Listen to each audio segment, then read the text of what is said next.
We learned in one of our early lessons that a LAN, or local area network, is a computer network that is usually contained within one building. Today we'll look into LANs a little bit further. But first, we'll start at the beginning. A LAN is just a way to connect computer systems and resources together to share information. That is the complete story, nothing more and nothing less. I said a LAN is computers and resources. In this case, a resource is anything you want to share across the network. Network resources include information, computer applications, and equipment like printers, email, and so on. In fact, this lesson could be coming to you across the network. In this case, your instructor is sharing an educational resource with you. Now, how do LANs share resources? Well, first, the information is stored somewhere, for example on a PC or a server or even on the web.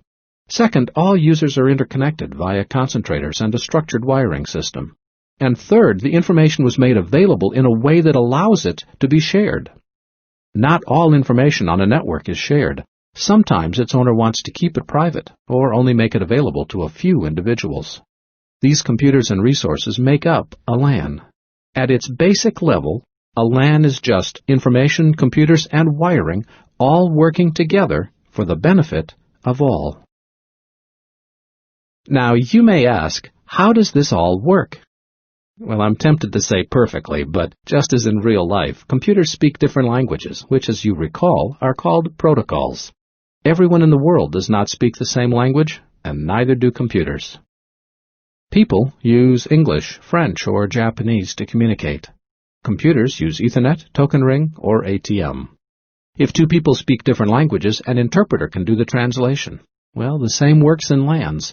There are devices called bridges, routers, or switches that translate between protocols. So just how did LANs come about? Where did they come from, and why do we need them? To begin with, LANs are not very old. The first LAN was set up in the early 1970s. The driving need for LANs back then was to allow multiple engineering computers to communicate directly across a shared network. Prior to this, every computer needed a dedicated connection to every other computer. This would be like having to use a different phone for every number you called. Whew. Well, this all changed when Ethernet was developed. Ethernet was the first true LAN protocol. Ethernet allowed computers to communicate independently across a shared network. What this meant was that computers were able to control how they communicated without human intervention. Once Ethernet was invented, it allowed tens, hundreds, or even thousands of users to share the same wire, and every device received a fair opportunity to communicate.